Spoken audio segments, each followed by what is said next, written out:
The sun hung high in the sky, heavy and white-hot, like a coin someone had tossed into the blue and forgotten. Dust swirled in lazy circles along the narrow road that cut through the village.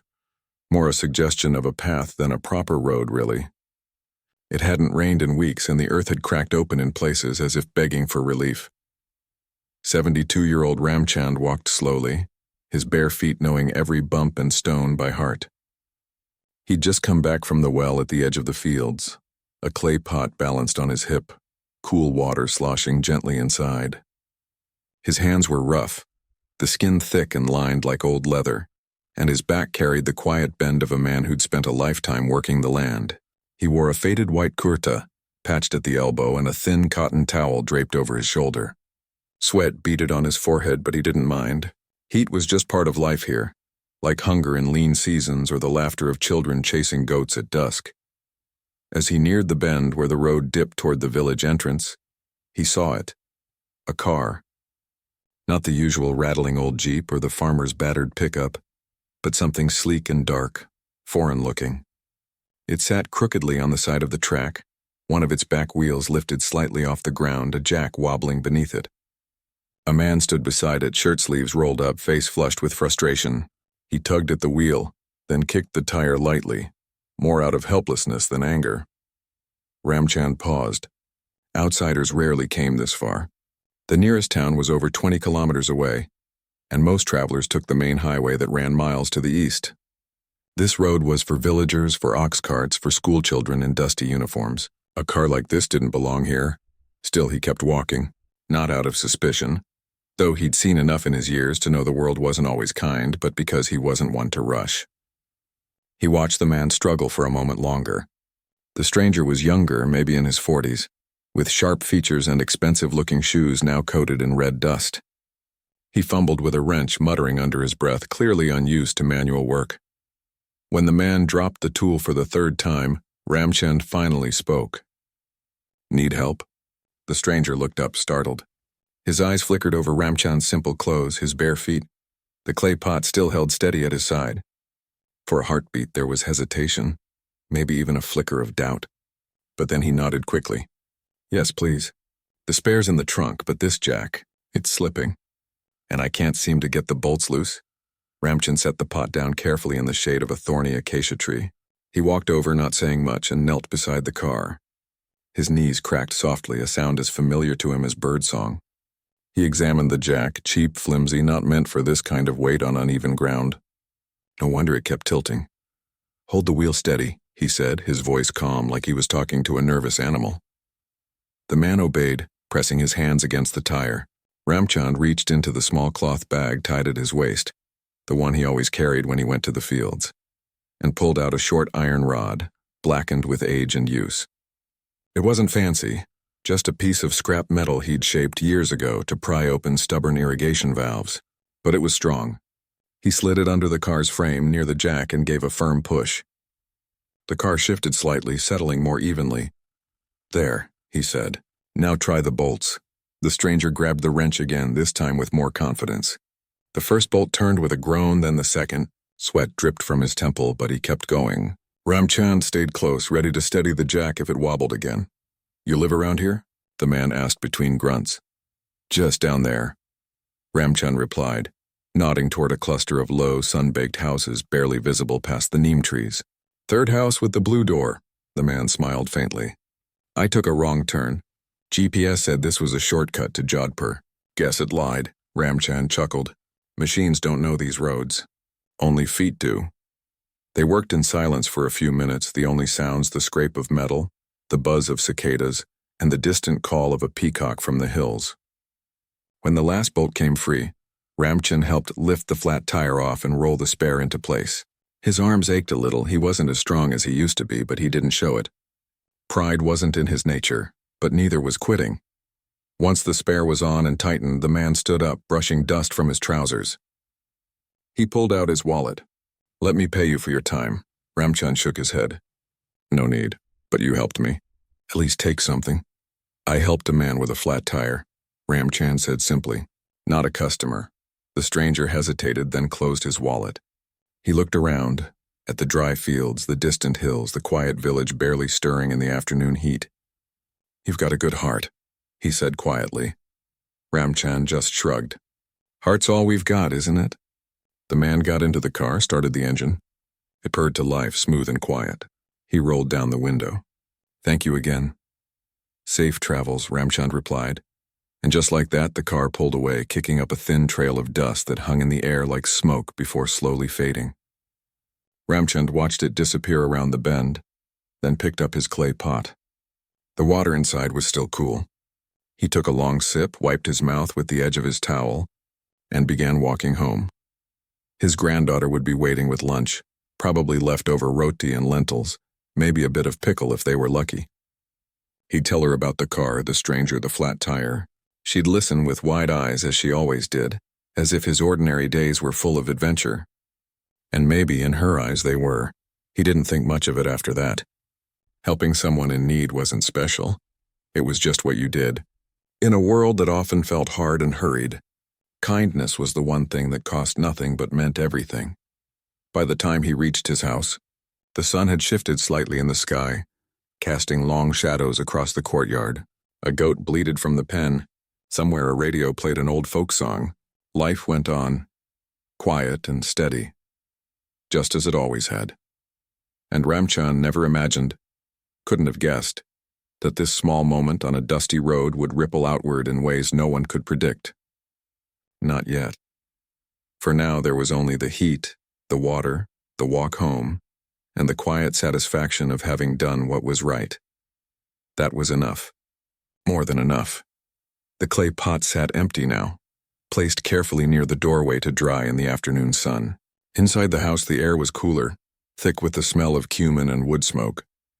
A small girl, no older than 10, sat cross-legged on the floor, rolling out dough with quick, practiced hands. Her fingers moved like she'd been doing this her whole life, which, in a way, she had. Her grandfather came in, wiping his brow with the edge of his towel. He sank onto the low wooden stool by the hearth, letting out a soft sigh that carried the weight of the day. "You're late," the girl said without looking up, but there was no scolding in her voice, just the gentle teasing of someone who knew every rhythm of his routine. "Met a man on the road," he replied, reaching for the brass tumbler she'd already filled with water. "Car trouble." She glanced up then, eyes bright with curiosity. "A real car? Like in the pictures?" "Black, shiny, bigger than Babu's tractor," she giggled. Babu's tractor was ancient, held together by wire and hope, and everyone in the village knew it.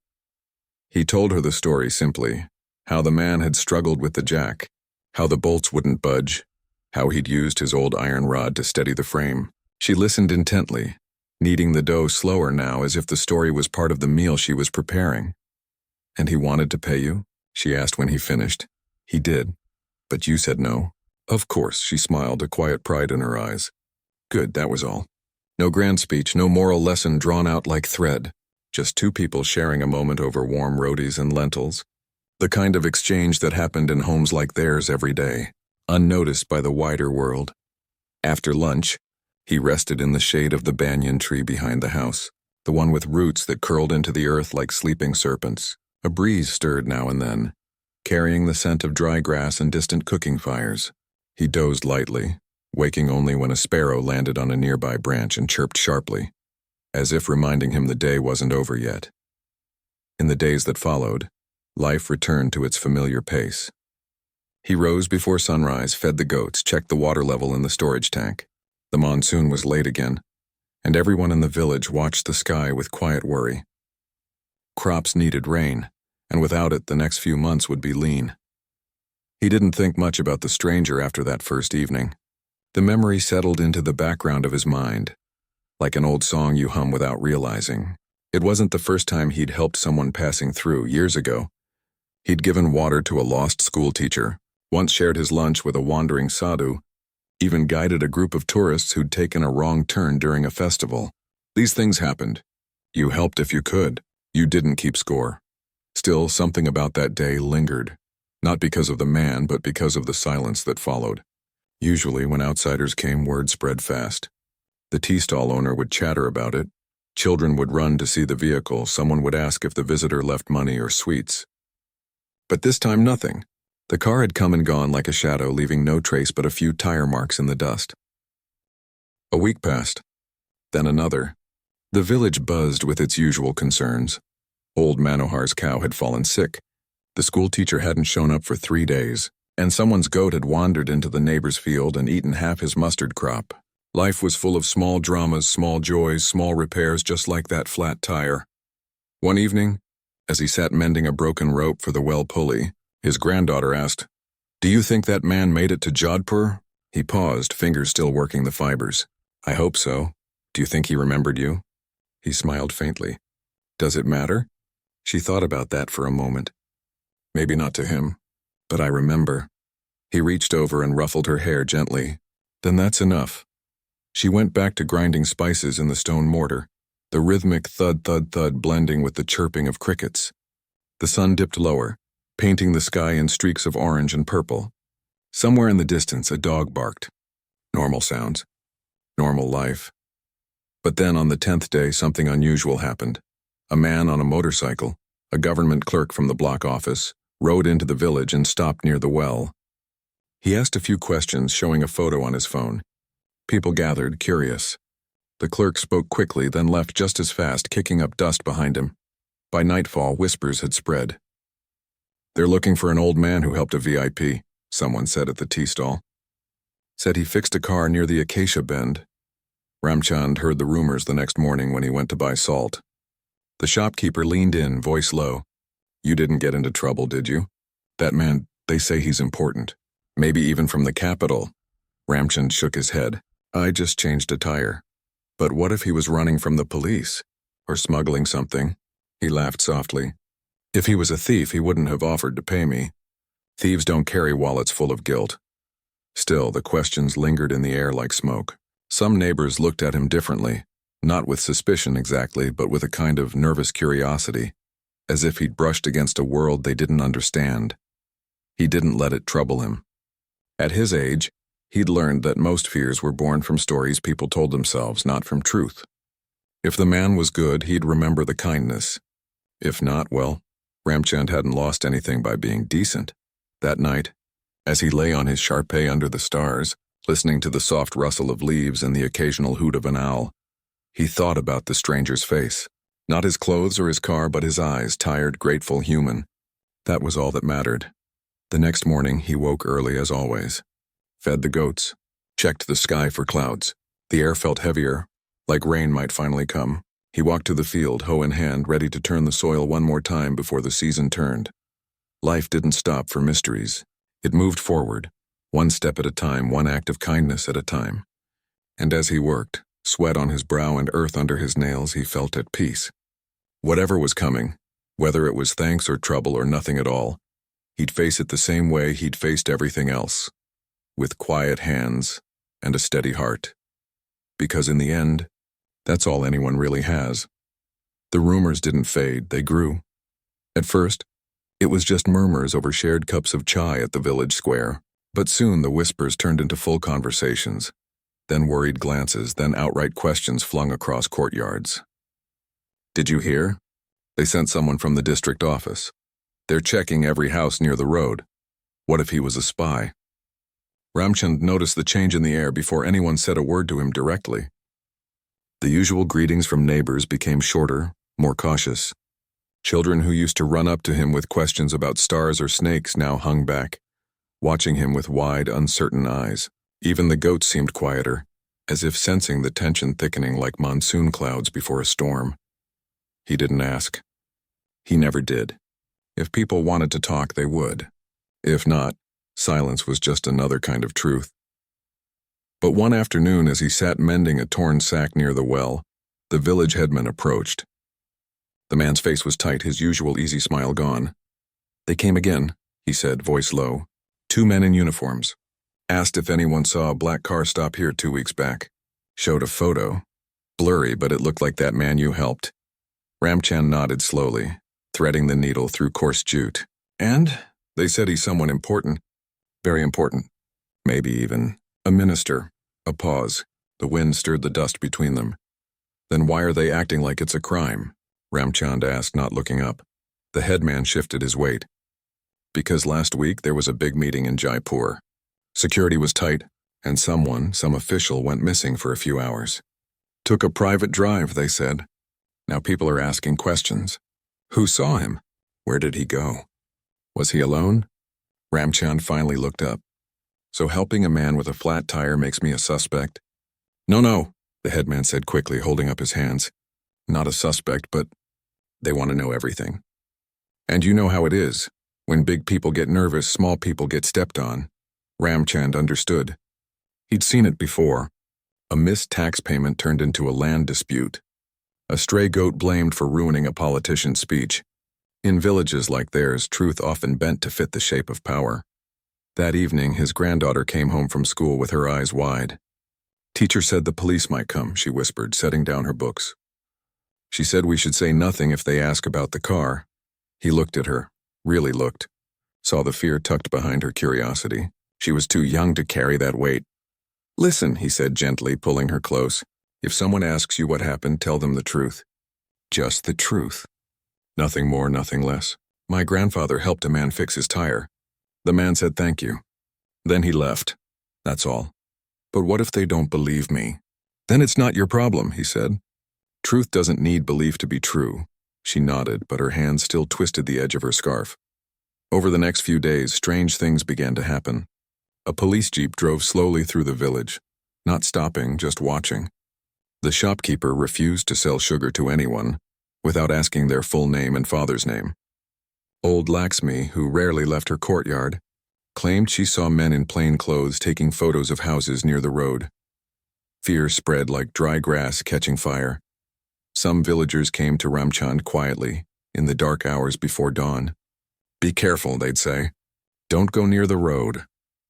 Don't talk to strangers. One even brought him a small pouch of turmeric and red thread. For protection, he muttered, pressing it into Ramchand's palm before slipping away. But Ramchand didn't hide. He rose with the sun, fed the goats, swept the courtyard, walked to the field. He met people's eyes when they looked at him. He greeted the postman, shared water with the shepherd boy, bought vegetables from the same stall as always. His calm became a quiet rebellion. One hot afternoon, as he sat under the banyan tree shelling peas, a young man from the next village stopped by. He'd heard the rumors and came out of concern. Uncle, he said, squatting nearby, why don't you just say you didn't see anyone? Say you were sick that day. It's easier. Ramchand dropped a pea into the bowl. Easier for who? For you! For all of us. If they think you're lying, they'll leave you alone. Ramchand looked at the boy, earnest, scared, trying to protect him in the only way he knew. Son, he said softly, a lie might save you today, but it chains you tomorrow. I helped a man because he needed help. That's not a secret. That's not a crime. If they want to punish me for that, let them. But I won't pretend it didn't happen. The boy was silent for a long time. Then he nodded, stood up, and touched Ramchand's feet in respect before walking away. That night the wind picked up. Dark clouds gathered on the horizon, the first real sign of rain in weeks. The air smelled electric, alive. As thunder rumbled in the distance, his granddaughter ran outside, arms outstretched, laughing as the first drops hit her face. Ramchand watched from the doorway, a small smile on his lips. Let the storm come, he thought. He'd lived through droughts, floods, bad harvests, and broken promises from men in cities who forgot villages like his existed. He'd buried friends, lost crops, gone hungry more times than he could count, but he'd never lost his peace. Because peace wasn't about safety. It was about knowing you'd done right, even when no one was watching, and he had. So when the police jeep returned the next morning, slowing as it passed his house, he didn't flinch. When neighbors peeked through curtains, he waved like he always did. When his granddaughter clutched his arm, he patted her hand and said, "Go finish your homework." Because life didn't stop for fear, and kindness, real kindness, didn't ask for permission or hide in shadows. It stood in the open, under the sun or the storm, and simply was. Whatever came next, he'd face it the same way he'd faced everything, with clean hands, a quiet heart, and the unshakable belief that doing good was never the wrong choice, even if the world didn't understand it yet. The rain began to fall in earnest that evening, soft at first, then steady. It soaked the dry earth, filled the cracks, whispered promises of green shoots to come, and in the middle of it all, Ramchand sat on his porch, listening to the sound of the world washing itself clean, ready for whatever tomorrow would bring. The morning started like any other. Soft light spilling over the hills, the smell of wet earth still fresh from last night's rain, the distant cluck of hens scratching near the courtyard. Ramchand was already up, feeding the goats, his hands moving through the routine without thought. The storm had passed, leaving the air cool and clean, and for the first time in weeks the fields looked hopeful. His granddaughter sat on the low wall outside, mending a torn school bag with careful stitches. She hummed a folk tune, the kind her grandmother used to sing. Everything felt quiet, normal. Then the sound came, not the usual rattle of a passing cart or the buzz of a distant motorcycle. This was deeper, heavier, multiple engines, steady and strong, growing louder by the second. Ramchand looked up. So did the girl.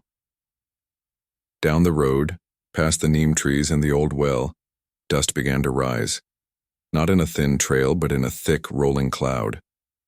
And behind it shapes emerged, black vehicles polished and gleaming, moving in perfect line like birds in formation. Police jeeps led the way, lights flashing silently. Then came SUVs, one after another, their windows dark, tires cutting smoothly through the damp earth. The whole village froze. Doors creaked open, heads peeked out. Children stopped playing. Even the dogs fell silent, ears pricked, tails stiff. Ramchand didn't move. He just stood there, hands still dusted with goat feed, watching. The convoy slowed as it reached the bend near his house. The lead jeep pulled to the side. Then the SUVs followed, one by one, parking neatly along the narrow road, so many that they stretched past the tea stall and almost to the school. A door opened. Out stepped the man from the black car, but he wasn't just a traveler anymore. He wore a crisp white kurta with a Nehru jacket, a maroon scarf draped neatly over one shoulder. His shoes were clean now, no trace of dust. And behind him, men in uniform stood at attention. Security, aides, even a few officials Ramchand recognized from election posters in town. The village held its breath.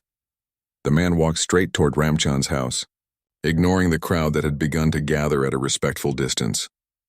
He didn't look around nervously like last time. He walked with purpose, but also with something softer, something like humility. When he reached the courtyard gate, he stopped.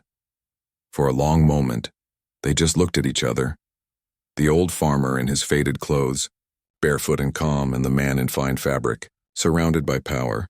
Then, without a word, the man folded his hands together in a namaste. "Uncle," he said, his voice clear but gentle, "you helped me when I was just a man with a flat tire." Ramchand nodded slowly. "I remember. I told no one where I was going that day," the man continued. "I needed to think, to get away from meetings and microphones. But my car broke down and I felt helpless. You didn't ask who I was. You didn't care. You just saw someone in need and you helped." He paused, glancing at the villagers watching from a distance, then back at Ramchand. "Today I come not as a minister, not as a leader. I come as the same man you helped on that dusty road, and I've come to thank you properly." Ramchand didn't smile right away. He studied the man's eyes, the same tired, grateful eyes from before, only now they carried the weight of responsibility. "You didn't need to bring all this," Ramchand said quietly, nodding toward the motorcade. "I know," the man replied, "but I wanted the village to see that kindness matters, that people like you, quiet, honest, good, don't go unnoticed." Just then, his granddaughter stepped forward, clutching her school bag. She looked up at the stranger with wide eyes, not afraid, just curious. The man knelt slightly, bringing himself to her level. "Is this your granddaughter?" Ramchand placed a hand on her shoulder. "Yes," the man smiled. "She has your eyes." Then, to everyone's surprise, he turned and walked back to one of the SUVs. He returned with a simple steel water bottle, nothing fancy, and poured water into it from a flask his aide handed him. He walked to the clay pot near the doorway, the one Ramchand always kept filled for travelers, and refilled it gently. "May your home always have water," he said, "and your heart always have peace." A murmur went through the crowd, not of awe but of relief. This wasn't a show. This was real. The village headman finally stepped forward, hands folded. "Sir, we didn't know." The man shook his head. "You don't need to explain. I'm the one who should apologize for the worry my silence caused. I only asked quietly because I didn't want to disturb Uncle's life. But I see now that silence can feel like suspicion." He turned back to Ramchand. "I've spoken with the district officer. The road leading here will be repaired before the next monsoon. A new hand pump will be installed near the well, and the school roof, the one that leaks every year, it will be fixed next month." Ramchand didn't say thank you. Not yet. Instead, he turned and walked inside his house. Everyone waited, unsure. He returned with 2 small glasses and a clay pitcher of buttermilk. He poured one for the man, one for himself. "Sit," he said simply. And the minister, this man who commanded rooms full of powerful people, sat cross-legged on the mud floor like any guest in any village home. He took the glass, sipped slowly, and for the first time that morning he looked truly at ease. The villagers slowly relaxed too. Children crept closer. Someone brought out a Shar-Pei for the minister's aid. The tension that had hung over the village for weeks melted away like morning mist. Later, as the motorcade prepared to leave, the minister stood by his car and addressed the crowd. Not with a speech, but with quiet words. "This village taught me something important," he said. "That real strength isn't in power or position. It's in the willingness to help without expecting anything back." He turned to Ramchand one last time. "I won't forget this," Ramchand just nodded. "Go do your work well." "That's thanks enough." And with that, the convoy rolled away, leaving behind not just promises, but something deeper, a restored trust, a quiet dignity, and the unspoken understanding that goodness, no matter how small, always finds its way back. As the dust settled, Ramchand's granddaughter tugged his sleeve. Was that really a minister? He looked down at her, then at the empty road, then at the clay pot, now full again. "Yes," he said. But today he was just a man who remembered kindness. And in that moment, under the wide open sky, with goats bleating and neighbors smiling and the smell of rain still in the air, it felt like the whole world had gotten a little lighter. Months passed, and the village changed, not all at once, but slowly, like a seed pushing through dry soil after the first good rain. The road that used to turn into a river of mud during monsoons was now smooth and firm, edged with small stones to keep the dust down. Children walked to school without sinking ankle-deep in slush. The old hand pump near the well was replaced with a new solar-powered one that gave clean water with just a press of a handle. No more sore arms or broken ropes. And the school roof, once patched with tarp and hope, now stood strong and dry, its new tin sheets glinting in the sun. But the biggest change wasn't in the bricks or the pipes. It was in the way people held their heads a little higher, spoke a little louder, believed a little more. Ramchand noticed it in small things. The shopkeeper started keeping extra notebooks for students who couldn't pay right away. The teacher began staying after class to help slower learners. Even the goats seemed to graze with more confidence, as if the whole village had breathed out a sigh it had been holding for years. Yet Ramchand himself stayed the same. He still rose before dawn, still fed the goats with the same careful hands, still sat under the banyan tree in the evening, shelling peas or mending tools. Reporters had come once, 2 of them, with cameras and notebooks, but he'd politely refused to speak. "I didn't do anything special," he told them. "The real story is the village." They left disappointed, but the villagers understood. His granddaughter, though, became the unofficial keeper of the tale. At school, when new students asked how the road got fixed, she'd say, "My grandfather helped a man with a flat tire. That's all. No drama, no exaggeration, just the truth, plain and simple." And somehow that made it more powerful. One afternoon, as they sat together on the porch peeling onions, she asked, "Do you ever wonder what would have happened if you hadn't stopped that day?" Ramchand paused, knife in hand. "No," he said after a moment, "because I did stop. And wondering what if is like chasing your own shadow. You'll never catch it and you'll just get tired." She smiled. "But it changed everything." "Did it?"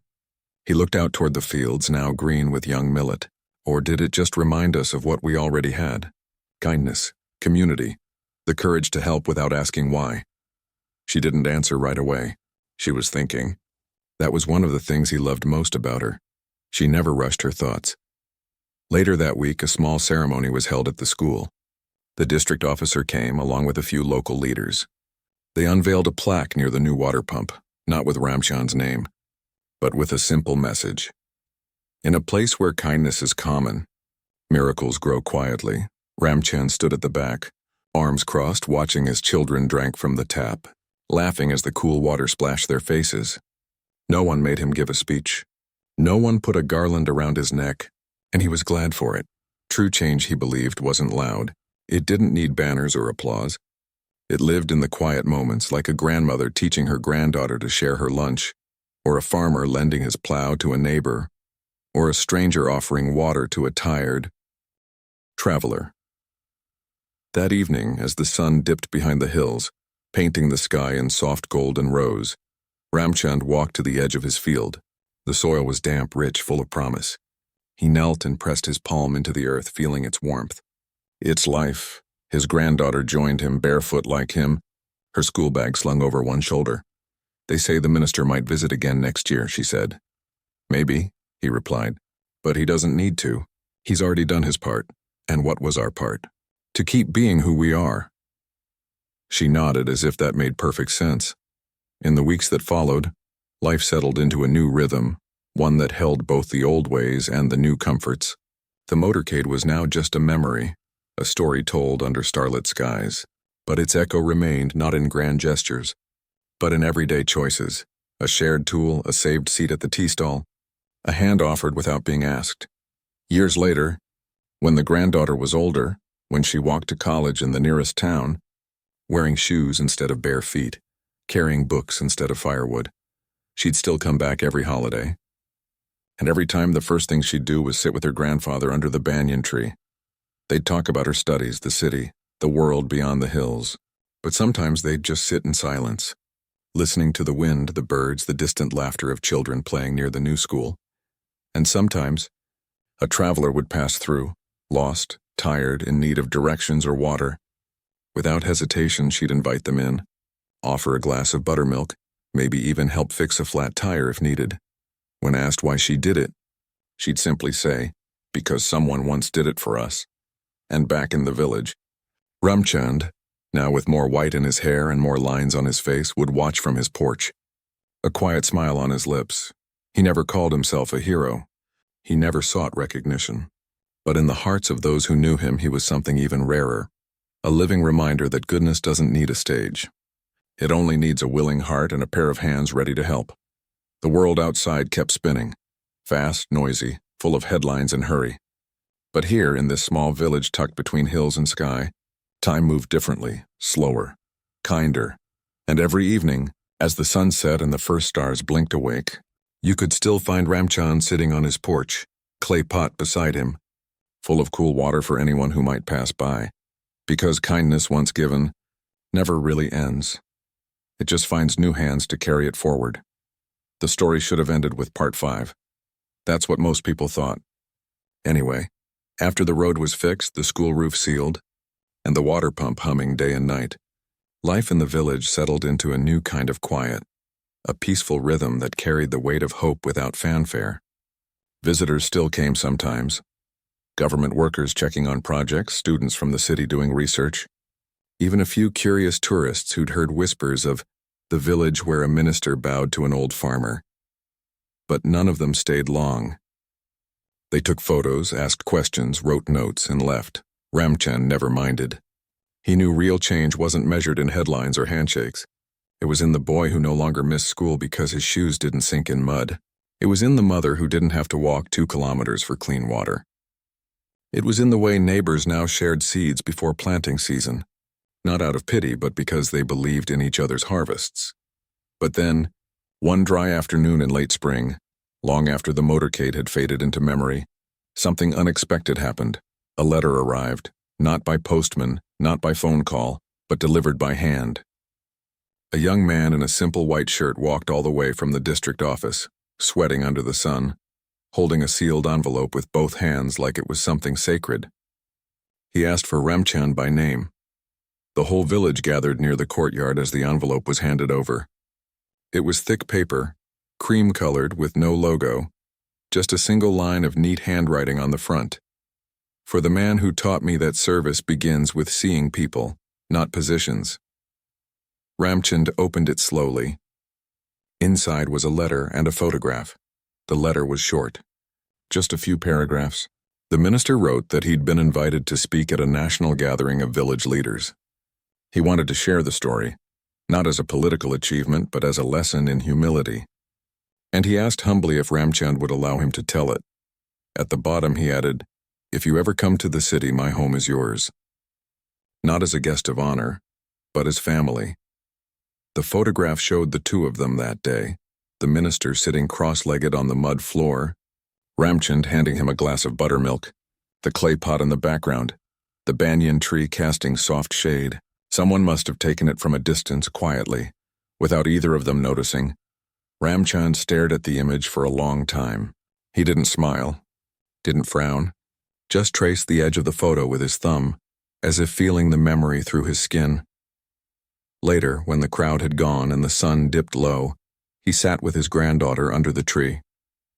He showed her the letter. She read it twice, her eyes shining.